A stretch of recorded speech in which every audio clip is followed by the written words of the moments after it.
evening, good morning, wherever you are, and welcome to NerdTube. We are talking Peacemaker Episode 6, Murn After Reading.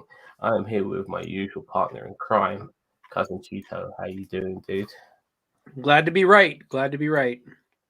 I think we were both right when it came to Murn, and we'll be Yeah. talking about that in a second. I heard you got a bit of a snowstorm going on in Ohio. The weather's Yeah, improved here we in the are UK, we by the are way. getting plastered right now. So that's why we're Uh, so late, is because yeah. it literally took me for a 15-minute drive, it took me almost an hour to get home. Oh, I'm sorry to hear that, mate. Anyway, I'm glad you are with us right now because we've got a bit to talk about regarding this episode. So, first of all, we were both right regarding Mern being infected by one of the good guy butterflies. We did find One of the out that, only good guy butterflies. yep. And it's also interesting to know that people like Hardcore and John Ikomos, is that how you pronounce his Yeah, name? I think so. Yeah. Hey, Vance, are you from Columbus, Ohio as well? I hope if you are, then I hope you're staying in good shape, mate. All that weather's really bad out there. Loves the snow after Christmas in this world. Yep. Anyways, so they already knew about it. Obviously, Adebayo knows about it. He has a different point of view regarding the rest of his species, and it just so happens that the one in the jar at the butterfly scene was epic. Jose, you want to join us, mate? By the way, if you want to, you're more than welcome. I'll leave a link for the thingy. But yeah, the uh, the butterfly which was in Peacemaker's house is the queen, of the species. And I like the way they were asking, so how come this person's the queen? And he goes, well, because it has a vagina. And yeah, very basic. I know, silly humor. I know, but that's how it goes. I'm sending DH the So link. yeah, fair enough. So at least that was established and that was nipped in the bud very early on in this episode. We do see Peacemaker in school. Now John Cena has as John Cena the personality has done this before. He's gone to schools and given talks and stuff. His versions of say your prayers and eat your vitamins, all of that bollocks. But now he's doing it as the Peacemaker. And I love this fucking scene. I love this scene so much. I love the way he was giving slanderous nicknames to all the kids. Like one of them, he called one kid um, Rubik Cube Champion 2025. Yeah. And then as soon as you zoom in on that kid, you see him with his glasses and stuff. He looks like a proper nerd. Let me just bring him in there. Hello, Jose. How you doing, mate? Yo, what's up, y'all? Oh, I'm so glad you're joining us for something other than wrestling today. That's really cool. Yeah, this was an epic episode.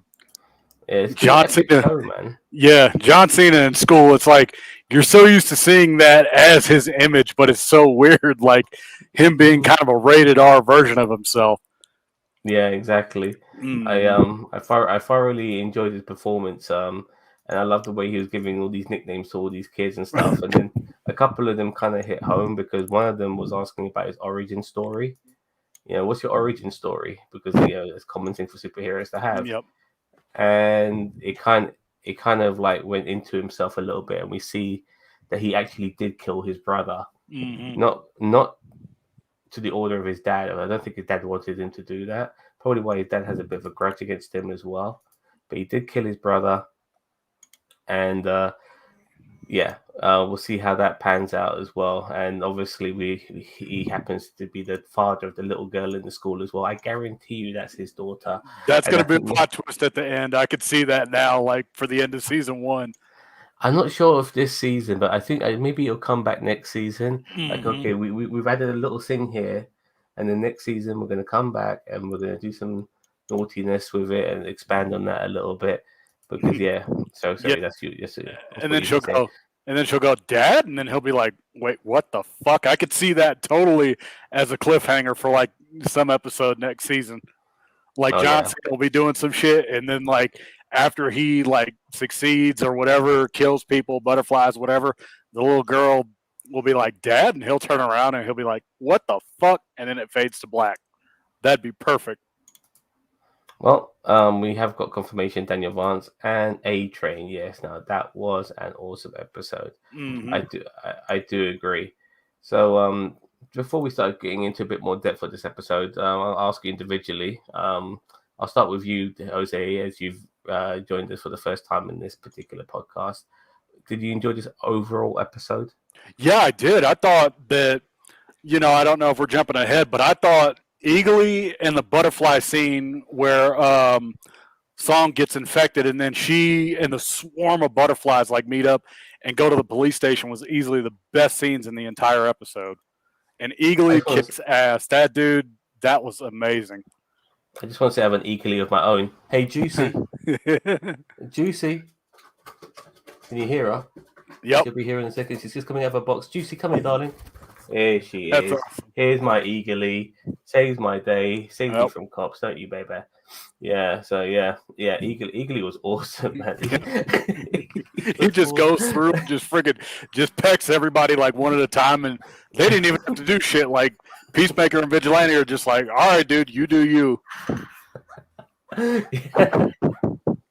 Yeah. I would love to have a fucking bird like that. That's like the ultimate. Cheeto, what do you think of this overall episode? I thought it was good. Overall, I mean the pacing for me was good. Yeah, Eagly was definitely gouging people's eyes and faces out before they were even bugs. So I mean, I love how how Peacemaker was getting all over Vigilante about killing people and stabbing people, but he lets his eagle just like chew people's faces off, and it's all right. Yeah, we're just gonna completely disregard that. Like, yeah, we don't talk about that. Yeah, exactly. So back at Peacemaker's trailer, he's contemplating about a few things. He gets a knock on the door and he instantly knows it's Vigilante. Now I have to say that even though Vigilante a couple of episodes ago blew me away when he beat the shit out of those white supremacists, he is coming across as a fucking idiot. Yeah, they're really playing the dumb card a little bit heavy-handed with him. Yeah. They're doing even worse than Peacemaker. And I mean, not that Peacemaker needs to be dumb, but like they play that card with Peacemaker a bit, and then like now they're even leaning more into it with Vigilante. Do either one of you think that it's almost feeling a little too forced with Vigilante? I think it's kind of getting there. Like it's like, okay, we get it. You're kind of beating us over the head with it. Like we know that he's stupid. You don't have to point it out that he's stupid. Like let him be. How can I equate this? Let him be kind of like the Santino Marella. Like be like the idiot. Like let him do that type of shit. Like that's how I'd like to see Vigilante. Well, like near the end of this episode, when they were both, when Vigilante and Peacemaker were both with Argus, and then Vigilante's going like this and going right next to Eagly and goes, "Yeah, which one's me and which one's Eagly?" Like, come on, man. Yeah, that's actually the moment. I mean, there were a couple moments before that, like when they were questioning the butterfly. Yeah, I'm gonna get to that. But like, yeah, I really feel like, as I said, there were a couple. I was like, like the first couple episodes, like Vigilante's like he's becoming one of my favorites of this season. And then like now in the last two episodes, I feel like he's just kind of been relegated to like stupid comic relief, like not even good comic relief. It's like it's that cheesy comic relief that just it's not working. It's a little heavy-handed. So other than getting the butterfly goth stoned, he's also been feeding it as well. He's had it in a jar. The rest of Argus doesn't realize that he's been keeping it, and he puts some more honey in there, and then the butterfly creates a peace symbol sign, obviously saying that he can communicate with Peacemaker and stuff. And then he does the 1 tap for yes and 2 taps for no and stuff. It's still your favorite color. Dude, I said no. We don't fucking ask him that. We ask him yes or no questions, dumbass. Yeah. So is your favorite color teal? See, shit like that works. Like when like you ask like stupid questions and you get a stupid answer. That's how I don't mind Vigilante, is like when he does like these off the cuff type of moments. That's funny.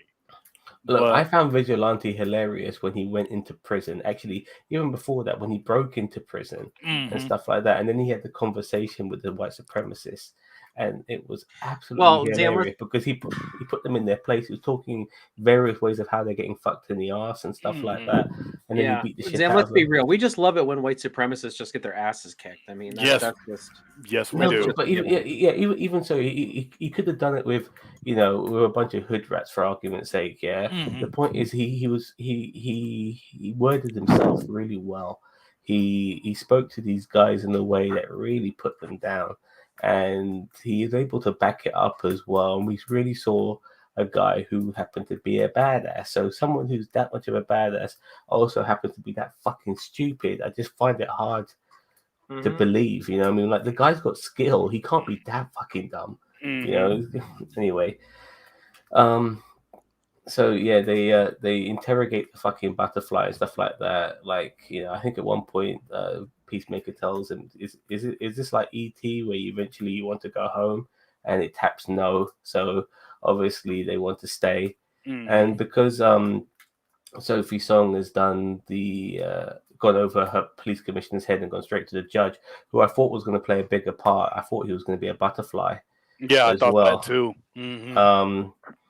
She's able to now release Peacemaker's dad because she knows, even though Peacemaker's dad's a piece of shit, he is innocent of the crime committed in episode 1. And they believe Peacemaker himself is the person who did it. So they release his dad, and then they go after Peacemaker. And even though Peacemaker's dad's released, he still has a grudge, and he wants to kill his son. He gets into this van with a guy who looks like Bill Goldberg. They give fucking Nazi salutes to each other, and he wants to fucking get his dick sucked and then kill his son afterwards. Yeah, absolutely fucking bizarre. But I think this is where we get to the eagerly part now. Anything you want to say on all of that before we continue? No, I'm good. No? Okay. So now the police are coming after Peacemaker. Argus knows about this because the commissioner is on Argus's payroll. He lets them know, and obviously don't forget the diaries in that in this trailer as well. Peacemaker doesn't know about that, and eventually the police come. They call Vigilante's phone. They get through to Peacemaker that way, and then they escape through the roof with the eagle and all of that. And Vigilante has the Goth, the leader butterfly, wrapped around his waist behind his back. Yeah, I knew that was bad news bears as soon as it started that. I knew it wasn't going to work. I'm like, yeah, this is going to end horribly, isn't it? And yep. Sure enough, it did. Waiting for Peacemaker to get that chance with Amelia. Yeah, well, if that's just James, if it's all in James Gunn's pen, and that is his fucking girlfriend at the end of the day. So we'll see how that handles. I mean, will he feel emasculated to see that his missus is making out with fucking a big piece of meat like fucking John Cena? Big muscle bound fucking huge hunk like John Cena. Will that emasculate fucking James Gunn? And will he end up doing a fucking oh god, what's his name? From wrestling, the guy Benoit and what was his name? And Nancy, and that's Benoit and Nancy and the other guy, Daniel. Not Dan Severn. Is it Kevin Sullivan? Yeah, Kevin Sullivan. Yeah. Like that sort of moment. Is he writing his own fucking shit here? But anyway, nevertheless, I'm not sure if them two will get along. I think there might be some flirtation, but we'll see how that happens. They're gonna do it. They're gonna do it. I agree with you. I think they're gonna do it. They're gonna do it, but there's gonna be friction. Like it's gonna be like, I kind of hate you, and I kind of feel guilty for doing this, but fuck it, I can't resist. So that's, I think, where they're gonna go. Or it'll just be in the moment, and it'll be in the moment, and we'll never bring it up again. Yep. She might want that, but he's a different animal. I mean, that'll probably he will get attached. She probably won't. Yeah, it'll go one way or the other.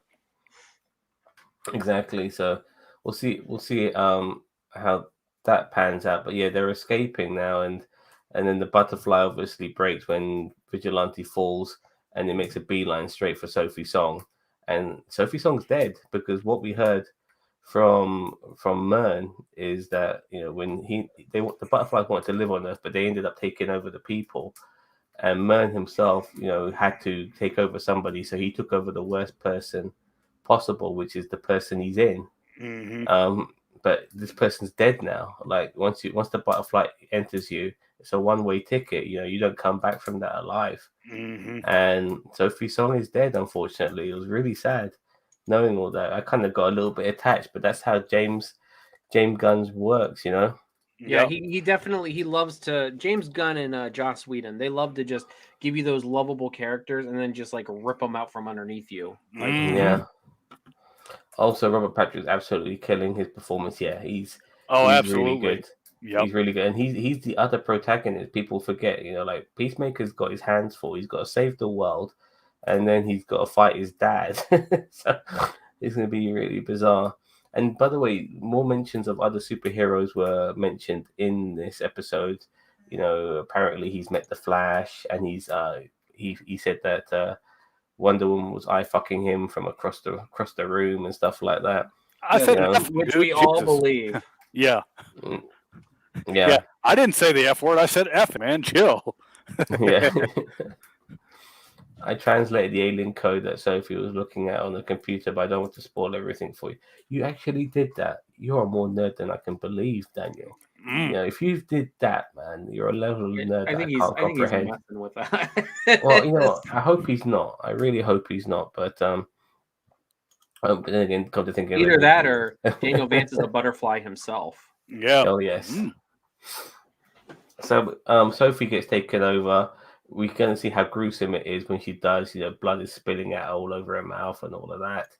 And then we get a scene of them running in the woods, and Vigilante takes out a couple. But this is where Eagly comes into play, and badass, man. Yeah. All the pets in superhero history, and not just superheroes. Like some people have got badass pets. Eagly's the best. Maybe because I'm a bit of a bird man myself, innit, darling? You're my Eagly. You like to eat from my mouth, don't you? But that was so cool, man. I like the way he's picking at the cops' eyes and stuff like that. And just when you thought they were caught by the other police officers, the commissioner comes along and starts shooting them. And he's a bit sadistic, by the way. Yeah, he's crazy. Yeah, he's fucking crazy, man. And so, but eventually he gets taken over by a butterfly too. But yeah, he leaves them a getaway car, and they drive off, and they end up back with Argus. And when they're with Argus, although Peacemaker's phone got destroyed by Vigilante, he's like, I had all those pictures of Eagly, you bastard. Well, his phone was also like, it wasn't. It wasn't trackable. Yeah, it wasn't trackable. And so eventually he has to use Vigilante's phone, which is trackable, but at this point he doesn't care. Yeah. But they catch up with Argus, and like everyone within Argus knows that Murn's a butterfly. Peacemaker and Vigilante doesn't, and Peacemaker knows that they're withholding information. See, this is what I like about Peacemaker. I mean, like alongside Vigilante, Peacemaker comes across as a fucking genius, because Vigilante is coming across as a fucking idiot again. Saying that, does he look like fucking Eagle and all that bollocks? But he knows, Peacemaker knows something's up, and then he has a look at Adebayor, and Adebayor is just like, doesn't want to look at him because she's feeling so fucking guilty. And it's going to be interesting where that goes. I mean, because Adebayor also was having a moment with her girlfriend regarding like what she should do. I think her girlfriend's a fucking butterfly. Yeah, I wouldn't be surprised. Yeah, I think her girlfriend. I put money on that. Okay. Yeah. I mean, I'm not saying yay or nay. Honestly, I could see it, but then at the same time, I could just whatever. I just wouldn't be surprised if that happens. That's kind of my thoughts. Yeah, but yes, they're consolidating, and she actually told her girlfriend, "Why don't you just leave?" And that's kind of what made me think to myself, maybe she is a butterfly, because if she pulls her girlfriend out of Argus, then she can Argus are less get capable. Taken too. Yeah.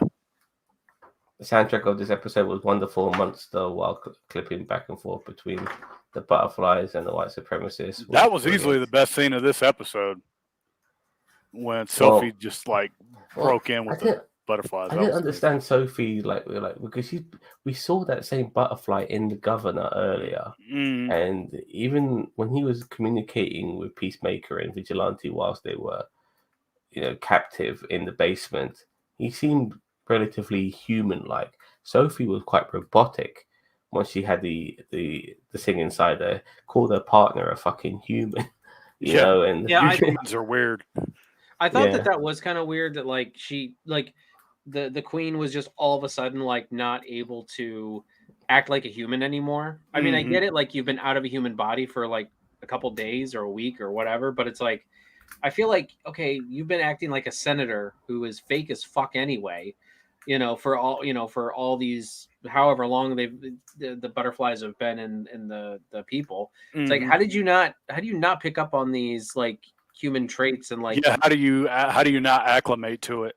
Yeah, like really quickly once you get back into a human body. Now maybe there's an adjustment period and you can only get like into like the higher functions of just like talking and walking and everything like that, and you don't have all those. Get into that. You can't get into that core stem of where you need to be to really understand everything. Like you can understand certain things, but you can't fully, replicate a human, so to speak. So yeah, it takes a little bit to I don't know, because it was really weird how they say that every time, like every smile or whatever is different or whatever. So that's what made me think that like maybe they still need to get acclimated to. And then that creepy ass smile that she did, it was kind of half ass and kind of creepy, and it was like, okay, something's not right here. I picked up on that. I'm like, yeah, something doesn't seem well. Yeah, exactly. And she was testing out a smile and stuff.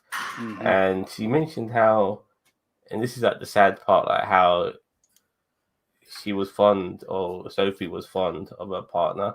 I don't know what that really means, like with that she trusted him or like she was attracted to him. I mean, it's hard to say, but it's just another layer of sadness, knowing that. But then she goes to make a phone call. And this phone call was a big fucking deal because she goes into the park and makes this phone call, and we see all these little batteries, not included size fucking alien spaceships. I thought that exact same thing, Sam. Yep, I did batteries too. Not included. Batteries not included, yeah, because that's what it looked like. You're like, are these batteries? And then you look up and then you're like, oh, these are little mini fucking pods that these little fuckers come in. Exactly, and there are tons of them as well, and it could become full invasion of the body snatchers, like all these. She starts screaming like a body snatcher and stuff like that, and she takes them all back to the police department, and they infect everybody. Everybody got it, even the prisoners. Everybody, man, they all fucking get a dose of butterfly. And the commissioner initially was hiding things regarding Peacemaker, keeping him out of the loop, but now he's infected by the butterfly. They pull out the fucking diary and stuff like that. We see a television broadcast and stuff, and this diary kind of incriminates Peacemaker to a degree. Yeah, I still don't know if I'm not even sure what this diary is. Is it genuinely Peacemaker's diary, or is it like something they just slip it in there to make it seem like it's Peacemaker's diary? Keep in mind that came from what's her face? Amanda Waller. Who's not supposed to know a lot of it. Like that's what I'm saying. Like I think there's more going on here than just. There's more to it that meets the eye. There's things that they got to elaborate on in season 2 because they're not going to do it within the next couple episodes. That's another thing that they do. They leave you with more questions, and I think that's what they're going to end the season with. Is like when we wrap this up, it'll be like, oh, okay, we've got more questions than we do answers. I think it's what they're going to leave us with. I think the butterfly problem will be resolved. I believe that too, but I think the father thing won't be. I think the father thing will be resolved too. I feel really? Like. Yeah. I mean, he won't be dead. I don't think he'll be dead. But they'll fight to the death, and just as like Peacemaker's going to kill him, he'll be like, "I can't kill you." It'll probably be that kind of thing. But then then his dad will probably get carted off to jail again. Yeah, that's what I'm assuming. I'm thinking the same thing. Yeah, I do. Like, I just find it so funny. All these fucking. I mean, I find it. The dad is a very incredible character because he comes across as your stereotypical American hick, but he's also not only a white supremacist, so you'd think he'd be part of the tinfoil hat flat earth society, but he really isn't. He's a fucking genius. He's created this fucking portal in his house, in his fucking shitty little house, which opens up to like a pocket dimension that has all this fucking amazing equipment inside it. He's the one he's basically like the Lucius Fox to Peacemaker with all the stuff he's created. All the equipment he's created for Peacemaker, all these unique helmets, and he's got a unique costume himself. He is the White Dragon. I've always found dragons to be kind of like, well, it depends really. In the UK, there were dragons, but I find dragons to be something of the Orient. So, but yeah, nevertheless, he's like the Grand Dragon, of the fucking of these like they're all fucking wearing white rags. They're not even wearing proper hoods. I know it's like pillowcases. It's like is it like pillowcases with like the cut in half with like eyeballs cut out? That's what it does look like. Yeah. Please tell me you guys seen Django Unchained. I don't think I have. God, it's probably been forever since Tarantino film. The fucking KKK scene is absolutely hilarious. It is because they it's Blazing Saddles hilarious where they're ripping on the KKK. You know what I mean? And just to see Jonah Hill, a Jewish guy, being acting as a KKK member is just brilliant. You know what I mean? Because it's just adding more salt to how stupid the organization the KKK is. I really recommend just watching that one scene. It's got Don Johnson in it as well, and they just come across as really fucking stupid. It's absolutely hilarious. All YouTube. But they kind of they all got pillowcases on. They go on one knee and they're fucking giving Hitler salutes and stuff like that. Yeah. It's absolutely bizarre. I'm happy to know that Peacemaker didn't follow in his dad's footsteps to a degree. It must have been terrible having a dad like that, and I do feel that we're going to find out more of his origin as well. And we've only got 2 more episodes to cover all of this, by the way. Yeah, we are in wrap up mode. Definitely are. Yeah, we're coming to the home stretch. Exactly. That's what she said. Yeah. Shit has hit the fan now, and I'm calling it too. One of those dudes we're gonna get a sad death in the team. One of those fuckers are gonna end up getting taken over by a butterfly, unfortunately, because there always has to be a sacrifice in like these big scenes, and that'll happen to one of them. I think Murn's going. I said last week I think Murn is going. Yeah, I think it's gonna be Murn. I don't think he's gonna get taken over by a butterfly. Or what will happen is like a butterfly will like fly into his mouth and like they'll fight in the head, and then the head will explode, and then you'll see 2 butterflies fighting, and then Yep. Don't forget they still have Judo Master. Yeah. Where the fuck is Judo Master? Yeah, where was he this week? He wasn't in there last week. He got shot directly in the chest by Adebayor. Okay, so next week he has to come back. He's got to come back at least, if nothing else, in the post-credit scene or something. He's in the he's in the opening credits. Yeah, he's got to come back next week. Yeah, so I mean, I'm not sure if I do feel that he will come back. I wouldn't necessarily say next week, because with him with a bullet right there, right in the middle, you know what I mean, and he survived it. I do think it gives the writers an opportunity, or James Gunn an opportunity to bench him for maybe right till the last episode. Yeah, and then he'll come back like mid like scene and be like, "Yeah, I'm here now," Well, we don't know what his intentions are, because he is not a butterfly himself, but he was helping the butterflies. Yep. So his intentions are not clear. He was about to give some information before Adebayor shot him. Makes you wonder if he's going to pull a Hulk Hogan and be like, "Whose side is he on? We don't know." I mean, yeah, exactly. So we'll see. Yeah. But a question is that okay? So let's go back to the episode he got shot in the chest, because he was working for the Queen Butterfly, but yet Judo Master was sitting there saying the butterflies aren't what you think. But at this point, they pretty much do seem like they are what we think, except for Murn. Yeah, that makes me even more intrigued to know what Judo Master was going to say. Yeah, about 98 to 99% of them are friggin' alien invaders that are coming to take over, and they're going to stay on the fucking Earth. That's what their goal is. Resolve something like that. Do you need to come up with some CW style gadget that is able to something that does sound waves or whatever, and it makes go on. Star Labs is going to invent a bug zapper that attracts butterflies. You never know; they might do that type of shit. No, I wouldn't. I mean, they mentioned something about a cow in this episode. Yeah, they got to kill a cow. That's what the plot is next week. But we never saw the cow in this episode. I was expecting to see it.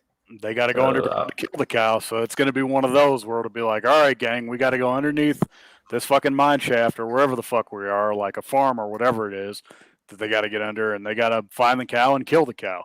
And something tells me killing the cow is not going to be an easy task to achieve. No, it's probably some big fucking xenomorph looking monster that's got like utter hookups to it or something like that. I could see it being like an extra large dude, like in Resident Evil 6, like the first time you encounter one of those motherfuckers. Like it'll be a big like tub of shit looking cow, and then it'll be like, we got to kill that fucking thing. Yeah. Well, it was something to do with their food supply because they did destroy their food supply in the previous It's the same place that they get the blue milk from. So, yeah, but then with the entire police department being taken over by butterflies, one of the first things the butterflies want to do is to stop Peacemaker in his tracks. Mm-hmm. So they've all out arrest warrant on Peacemaker. They expose him on national TV. And then we get that Spider-Man Far From Home ending with what the fuck? Yeah, he did it. And they're like, dude, what the fuck? Dude. It's like, I didn't know shit about this. What do you want me to do about it? And then I just want to quickly mention here, Daniel Vance, what you said regarding the after credit scene that as well. Was hysterical. That was so funny. He was like, hey, dude, does this work? Hey, man, pay attention to me. It's laughing, like he's he's laughing because he was, we kind of, I watched this episode twice, and when I saw it the second time, I noticed that when he was executing some of the cops who had lived as Peacemaker and Vigilante were running away, he was laughing at them. He was mocking them, yeah, and killing them. He was fucking crazy. Yeah, he's a psychopath. And actually, and the funny thing is, like, once they told Murn about what this guy's about, Murn like had regrets. Yeah, it was like, oh shit, okay, this dude. I've hired a fucking nutcase. Yeah. So yeah, but unfortunately for Murn now, like this, he's probably gone to the next level because he's now been infected by a butterfly. Yeah. So we'll see how all that pans out. So what do you think is going to happen next week? We know that they're going to fight Peacemaker and his father. They're doing that. It's going to be a big fight scene. So whoever drives like the Rolls Royce, that thing's going to be fucked. And whoever drives a Cadillac, that's also going to be fucked. So yeah, you'll see Michael Bay probably style explosions happen. I want to see something from the Vigilante next week as well. Like I wouldn't mind him taking out a few of those white supremacist guys. Yeah, a few of his lieutenants. I'd like to see some. I'd like to see some vigilante badassery take place next week. He was a little bit badass in this one with like he threw those knives at the cops. And what I also want to see, what I also want to see, as random as this is going to sound, I want to see Adebayo fucking kill people. Like I want to see her embrace that shit and be like, okay, yeah, now I'm killing people. I know how to use a gun now. I'd like to see that type of shit happen. Yeah, we'll see how that goes. What are you saying, baby? Yeah. So I like to. I would definitely like to cap a few guys because she needs to be exposed as Amanda Waller's daughter. I feel that could be the cliffhanger at the end of next week's episode. It's a nice way to cliffhang it. And then obviously she'll lose. Everyone will lose trust. Everybody will lose trust in her. Yeah. Hardcore economists, especially hardcore. Yeah. She could also be the sacrifice too, because I know we're thinking Murn, but I don't know. No, I don't think they'd get rid of her. Yeah. Well. Yeah, no, they wouldn't. I could see it being Murn, or I could see it being Diebeard. Diebeard would be probably a sacrificial dude too. I mean, I don't think Diebeard's important enough. Yeah, in the story to be a substantial sacrifice. Like he's there. Yeah, like it's almost like in Dragon Ball when Krillin dies. It's like okay, Krillin died. Yeah, like Diebeard died. Okay. Yeah. Like it sucks, but well, okay, well. What would really suck is if it was either Murn or Harcourt. If it was I don't one think of they're going those to kill two. Harcourt. I think it's going to be Murn. Yeah. If it's one of those two, then I could see it being like, oh, you motherfuckers. But yeah, it'll probably be more so Murn. James Gunn is into nepotism. He's got his brother working Guardians of the Galaxy. He's got his girlfriend working in this. He ain't killing off shit. You know what I mean? So well, he's already killed a bunch of people. Yeah, but he's not going to kill off people he's associated with in real life, like his brother, like his girlfriend. He's a bit like Sam Raimi. Sam Raimi had his brothers in loads of shit, including the Spider-Man movies and stuff like that. So it's just how it is. The nepotism runs hardcore. So yeah. Oh, we're getting a sacrifice scene though, because there's no fucking way that everyone gets through unscathed. Somebody has to die, I think, on the team. It has to happen. Somebody's got to go. How about Adebayo's girlfriend? I mean, she might already be dead. She's a butterfly. Like we're thinking she's a butterfly. So if she's a butterfly, she's already fucking dead. But yeah. I think it's going to be Murn. I think Murn will be like, all right, I got to take one for the team. I'm a piece of shit, or this dude that I took over is a piece of shit. It's about time that we do something good. And then he fucking dies somehow. I could see that kind of scenario going for him. At first I wasn't feeling it, but I do feel either John Harcourt or Adebayo, if one of those three died, that would be really fucking like nobody would be expecting that. If it was Adebayo, that would be mine. Like if she died, I'd be like, huh?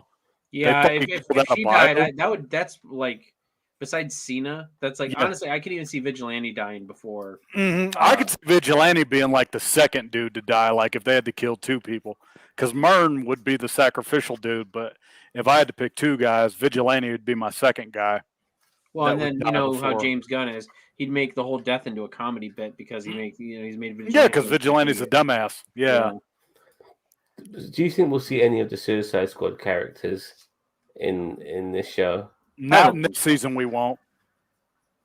Not this quickly. Either that or we'll see somebody stupid. Like, I don't know, not anybody of consequence. Well, a lot of them died, remember that. So, yeah. I mean, we're not going to see King Shark. We're not going to see. I don't think we're going to see Harley Quinn. I don't think we're going to see Bloodsport. Polka Dot Man died. Weasel's still alive. Well, Weasel is James Gunn's brother, so. Yeah, you never know. Weasel might show up and start eating some kids. Mm-hmm. That one really fucked me up, knowing that he was what he does with kids and he survived. Like, oh shit. It's like DC's own version of Jason Voorhees. No. No, Jason Voorhees at least has I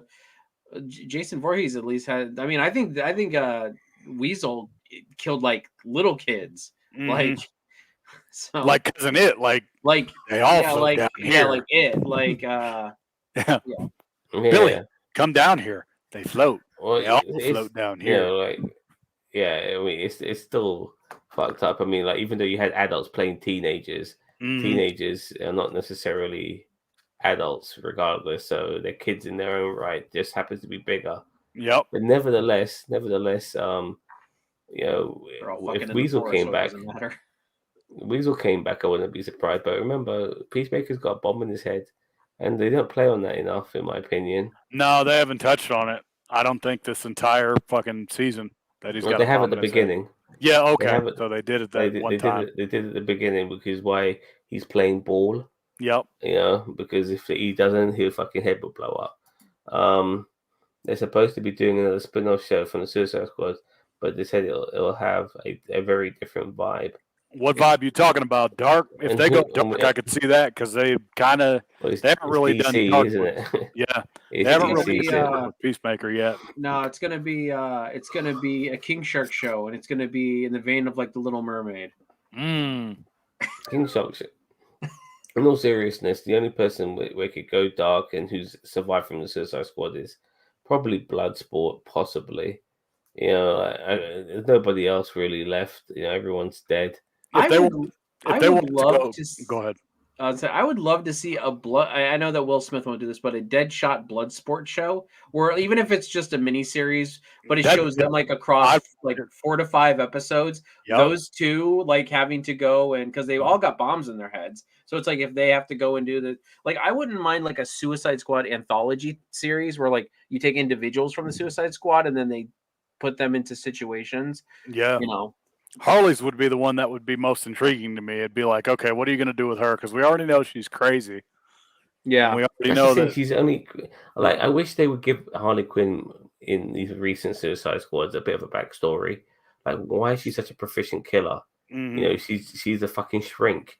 We know that Joker. We know that Joker was like the offset of like making her fucking crazy, but they didn't go making her crazy. that. But to be one thing in being crazy. There's another thing in being a very proficient killer. Yeah, how did she get there? Like that's what I'd like to see. Get those skills of being such a good killer. Yeah, because comic books. Yeah, comic books. No, but the point is, Assault on Arkham, which is still my favorite DC animated film. I love that one so much, because they put the bad guys front and center. Then watch Suicide Squad Hell to Pay. It's so much better. Really? Oh yeah, Hell to Pay is so much better than that. I very much enjoyed Assault on Arkham because it made sense of why Harley Quinn was part of that group, because she used to be a shrink.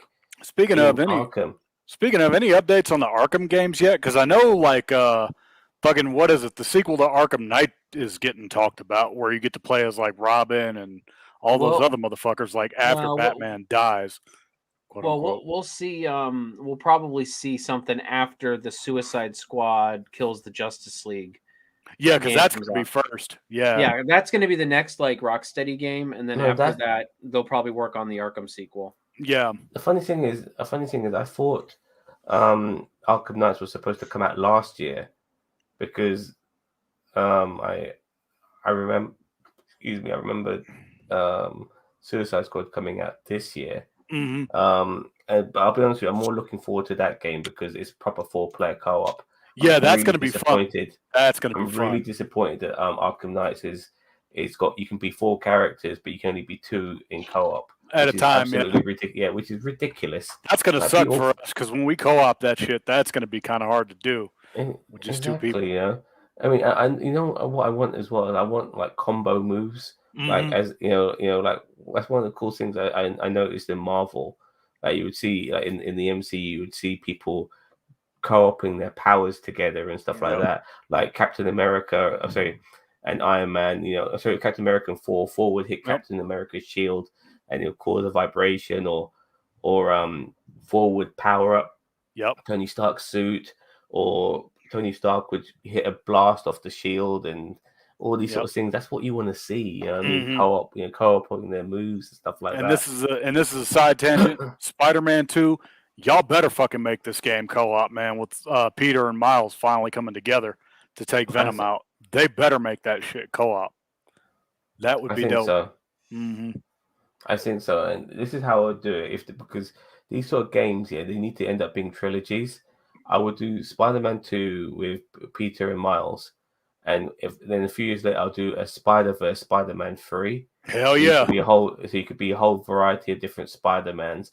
You could be the Doc Ock Spider-Man. You could be the 6-armed one. You could be the billionaire playboy Spider-Man. You could be the street punk one. And I know this is asking a lot, but Activision, speaking of playing as Spider-Man, can we please fucking get Shattered Dimensions back? That game was dope. That would be cool if they brought that type of shit back. Mm-hmm. I'm not familiar with that game. What's it about? It's a fantastic game. It's a really good game. Picture did you watch the cartoon in the 90s, Zam? Yeah, of course. Yeah, that's kind of what it was, because in one of the Spider-Mans, I think original Peter's World, he gets to fight Kraven the Hunter. And they got the art style based off the 90s cartoon, sort of, which is kind of really? Mm-hmm. Okay. And he gets to take on Juggernaut in another world, and then you get to play as Noir Spider-Man. Yeah, Noir is my favorite. Yeah, because Noir is kind of like the Arkham franchise, where you got to use stealth. You can't just go in and fucking fight people the way you want to throughout half the battle. And Spider-Man is stealthy in his own way as well, climbing walls and stuff like that. But the Miles Morales, you guys played Miles Morales, yes. Spider-Man? I've platinumed that. I've platinumed it. Fucking great game. What I like about it compared to the previous Spider-Man is that you don't have to go on ledges now to like hook people. You can just stick on the wall or stick on the ceiling and grab people that way too. And you can hide and go back to stealth mode. And I always like playing the game as stealthy Spider-Man more than fighting Spider-Man. I like picking them out one by one and stuff like that. It was much more fun. Daniel Vance said Dakota Johnson has been cast for. Yes, you mentioned this earlier to me as well. Dakota Johnson has been cast for the Madam Web movie, but I think it'll be a younger Madam Web who became Spider-Woman. I could see that. I could see that. All right. Now you mentioned this, Daniel Vance. I need to find out who the fuck Dakota Johnson. But I got Dakota Fanning in my head. I know the name Dakota Johnson, but I got to remember what she looks like. Let me. Dakota. So anyway, back on Peacemaker. Okay. Yeah, well, we pretty much covered everything to do with Peacemaker. We're more talking about how the show's going to end and what's going to be happening next week. My big thing is there's going to be a sacrifice. That's my pretty much bold prediction. What if the sacrifice is Eagly? Ooh. God, that would be great. That would suck so hard. Oh, I know. If they fucking killed Eagly, like Adebayo would be mine, but Eagly would also be like, "No, you bastards! Why?" But I mean, they could do it. As I said, James Gunn loves taking beloved characters. He loves to fuck with you. Yep, that's what he does. He don't care. He'll take that shit and he'll use it against you. He always does. Yeah, I mean, anything's possible. But I do feel I could see Dakota Johnson as Spider-Woman. Oh yeah. Okay, but getting back on topic with Peacemaker. Yeah, when I said to take it back right now, don't put that into the universe. He's got the picture. It's out there, dude. It's out there. That's the chick from 50 Shades of Grey, isn't it? I think so. Yeah. Yeah. I never got into that shit. That 50. If I want to watch porn, I'll watch fucking porn. You know what I mean? I'm not going to watch this fucking, Red Shoe Diaries of the 21st century bollocks. I know. You know what I mean? But, yeah, anyways. So this is how I think it's going to pan out. Next week, Adebayo is going to be, the beans are going to be spilled regarding who she is. And I do think they're going to resolve everything regarding the butterflies by the end because it can't continue. But I do feel like we spoke about this earlier, like something like butterflies taking over human beings in a world where we have Superman who has X-ray vision. He would know of all this shit, dude. If Superman showed up to save the day, that would be the most douchiest thing ever on his part. Because he would just show up right when Peacemaker was about to do shit, and he'd be like, "You fuck! This is what I fucking hate about you. You come in like when this has nothing to do with you, and you just show up and you save the world. Like, how fucking dare you, you bastard!" Yeah, but he has X-ray vision, though. He can see every person. I mean, You're telling me that Superman walking around Metropolis doesn't know any of this shit? That'd be so weird. Actually, he's no longer Clark Kent anymore because Clark Kent died. Yeah. Because they did the burial of Clark Kent, didn't they? So he's not walking around with Clark Kent, but nevertheless, he's telling me he's never come across people with butterflies in them. So maybe he just doesn't look into X-ray people's brains while without their permission. I think he X-rays just how it is, it's really hard to say. Like, he doesn't have to, it's almost instinctual for him to X-ray, If they really wanted to fucking take the piss and get me to fucking riot, like have like a laugh cry so hard that I'll never recover from, Peacemaker could fucking go off about the Superman 64 video game. I know they'll never go that far, but that would be hysterical if they did that shit. Well, you know what? I'm glad you're here, actually, Jose, because we know now that Rock is going to be Black Adam. Yep. Yeah. And so I said this before. I'm going to say this to you now. Rock Cena 3, Peacemaker versus Black Adam. Universe. Yep, that's what I'm thinking. Like how though? Like okay, Peacemaker is nothing compared to Black Adam. Don't tell him that. I would love to see that happen. Like, John Cena's probably thinking, shit, I'm in the DCE, fucking Rock, god damn it, man. You could have gone into the MCU, but no, you had to be part of the fucking, you know what I mean? So, and then if they had these two playing out at fucking WrestleMania in character, fucking Rock comes out at him, Cena comes out as Peacemaker, I would watch that shit. I would hype it up like no tomorrow. I would want to actually see that. Please, it would be just the sort of thing that my mom would do. But have you seen The Rock's quadriceps, by the way? When he was training to be Black Adam, he looked like he has tumors in his legs. They're so he's big. A fucking freak. Yeah, he's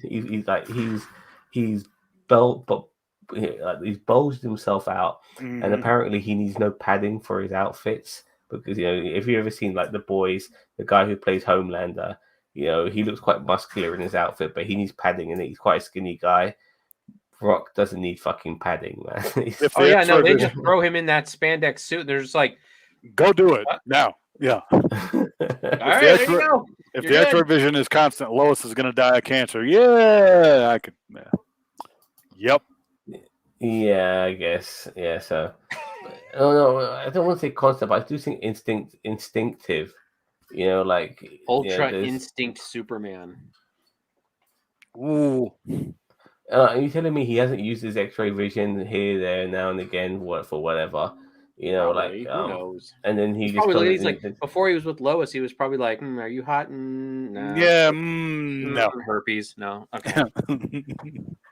I don't think he'll catch herpes. But Superman catches herpes. He's got Kryptonian herpes. Yeah, so this thing won't kill me, but it'll weaken me every few years. God damn it! It'd be interesting if we get some of the superheroes being taken over by some of these butterflies. Then we get that Suicide Squad, has to kill the Justice League sort of scenario as well, which would be really cool if they. Yeah, because we're not going to get a fucking Justice League 2. That won't fucking happen. They won't do that.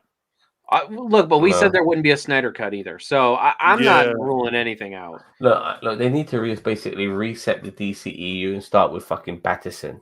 Robert Pattinson.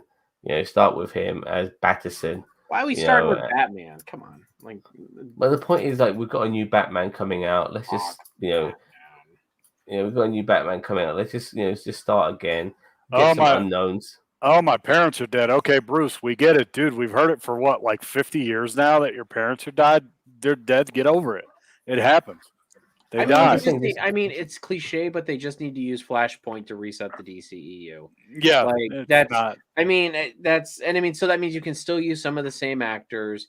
You can still, but it's cliche and everybody's predicted it, but the ends justify the means in my opinion. If you're going to reset the DCEU, don't reboot, reset. Yeah, just do it the quickest way possible, because I don't need a reintroduction to who Superman is, Batman is, the Flash.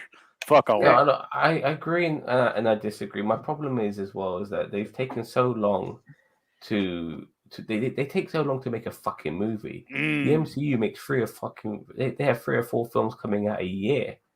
Whilst DC takes about 2 or 3 years just to get one film off the fucking ground. It took 10 years to do Black Adam. 10 years. Rock's almost hitting 50 for fuck's sake. He is 50. He is 50. Yeah. He'll be 50 in May. He'll be 50 in fucking May. I remember his birthday's on May the 2nd. Because he shares it with a friend of mine. And he shares it with David Beckham as well. So he's gonna be 50 in fucking May. DC just takes too long to do anything, and that's their biggest problem. I said it about Star Wars yesterday. I'm going to say it today about DC, and I think me and Vance talked about it. DC needs their own version of Kevin Feige, Jeff Johns, Jim Lee. I know he's an artist, but Jim Lee's been around comics and around these characters for so long, and he might be able to do that kind of mindset of bringing all of this together. And they need to start getting their shit together, though, because it's if you wait too fucking long, people will have to be like, "Oh yeah, this shit did happen," but then we don't remember it because it's been too damn long. Get your shit together. Start coming out with a couple movies a year. Follow up. I'll go with James Gunn. Yeah. You want James Gunn to be the Kevin Feige? Yeah. Be prepared for everyone to die that you love to die in these fucking movies, because that's going to be his thing. He'll be like, yeah, I love you, but I'm going to kill you. He's not making all these films, but he is just the producer. Yeah, but he'd be like an executive producer, like Kevin Feige. I don't know if you want him doing that. I feel like he's too particular, and his style doesn't change. Like Kevin Feige's not a director. James Gunn is a director. You know what I mean? Like, that's why I'm kind of like, you don't really want a director to do it, because they tend to get really particular, and then when they're over something, they want all of the movies done a certain way. And we do see that in the MCU a little bit. I mean, everything's quippy, and they do have their movies that are very, very different, like Winter Soldier, Doctor Strange, stuff like that. And I think that's where Kevin Feige's strong point is, that he's not a director. He's been a producer, but he's not a director. My issue is I don't know too many of these people behind the scenes, so to speak. It's really hard to say who'd be ideal. Jeff Johns has always been a high pick for a lot of people in the DC universe. Jeff Johns has been with the company for a long time. He's done a lot of good work with the company. Even though I believe he didn't agree with the New 52, but the company kind of forced him to do it. But he made the best out of it that he could. Yeah. But I mean, that's just like like Jon Favreau and Dave Filoni for Star Wars. It's like it's kind of just it fits. It's kind of a fit. Like for me, like even though Aquaman is played by Jason Momoa and The Rock is playing Black Adam, both of these guys would be perfect for Lobo. Especially Momoa. My goodness, he's ideal for fucking Lobo. I can see him in that role. But he can't do it now because he's fucking Aquaman. They're saving that role for Roman Reigns. Yeah. Roman Reigns would be great as Lobo. Honestly, I can see him in that role, but he really has to act his fucking chops off, man. Could you imagine that movie though? Lobo versus Black Adam. Black Adam 2. Lobo's Rising or something stupid like that. Yep. That'd be a movie though. Like they're both space people. Like they're both spacefaring people. Like who knows why they come? It'd be like Freddy versus Jason, just good. And then we're gonna see Roman. And then we're gonna see Roman do a Superman punch and rock bottom his own cousin. Can you imagine that whole movie? Yep. You saw Cobra Kai by any chance, Jose? No. One of the kids from Cobra Kai, he's gonna be playing the Blue Beetle. As well, and that looks really good. I'm really interested in seeing that as well, and seeing how that pans out in the future too. I just want DC just to pull their finger out, even if they don't do a shared universe. Make some fucking films, man. Yeah, do something just to get the ball rolling. Because I love Marvel, but eventually you're like, all right, I like Marvel, but what else you got? There needs to be more than just the Marvel Cinematic Universe. Yeah, exactly. Man Lobo. Yeah. Well, this is Star Wars recently. Black Adam would kill Lobo. Lobo's indestructible, man. Yeah. Black Adam's pretty much indestructible. I mean, he's magic. Lobo is not. See, here's the thing. Lobo is a lot like Superman, where he's just got. And what is Superman's biggest weakness? Magic. Black Adam is magic. Like Lobo's more like a evil Wolverine. Yeah, but as I said, a lot of Lobo's an alien that has a lot of like an alien Wolverine, but still, magic is magic. Like magic always trumps a lot of things. Didn't Lobo get his ass kicked by Wolverine in the comics? They're different comics. No, they did like a DC versus like Marvel comic, but this was like forever. Yeah, this was forever. Yeah, I remember. Be right back. Be right back. I'll go check it out. I think I own that. Okay. Okay. Yeah, because I think they fought, and I think Wolverine kicked his ass in the comics at least. I remember those crossover comics. You had one, I think, where Spider-Man fought the Joker. Mm-hmm. And I think Joker won that fight because it was kind of like evened up between like DC and Marvel. Some Marvel guys won, some DC guys won. I remember those comics because I absolutely fell in love with it. Like the idea that we're getting these crossovers as well, and there's some sort of parallel dimension portal shit that was going on. That's something we're never gonna. That would be like the ultimate crossover, is if they did DC versus Marvel. That would be because you could see it right there. Superman versus the Hulk, yeah, that's always been one, by the way. Yep. Wonder Woman versus Storm. Is that Batman? Is that Batman versus Captain America? Yep. Mate, they can't be throwing hands at each other because Captain America will physically beat the shit out of him. Yeah. Spider-Man and Superboy, which I don't. Green Lantern and Silver Surfer. That'd be a fight. Green Lantern. I feel like the worst one on here though is like because these were done all by by votes. So whoever won, like the fans voted on who won. Oh, okay. But if they fought for real, that would be. Oh, and then here's this lovely splash page. All of them. I can't make out what's going on there. Is that Wolverine Batman? Yeah, it's the amalgamates. They're all like merged together into one person. Captain America's and Superman. Yep. Well, they are pretty much the same. Superboy and Spider-Man. Doctor Strange and Dr. Fate. Storm and Wonder Woman. Doctor Doom and the Spectre, I think. I can't tell who Doctor Doom is. Deadshot and Bullseye. Craven and Cheetah. Like there's a bunch of them in Cheetah. Here. Yeah. Okay. I thought maybe more like Cheetah and Black Panther. Oh damn! I forgot. Wonder Woman lifted Thor's hammer. Is there a DC version of a Hunter? Yeah, it would be Huntress and Craven.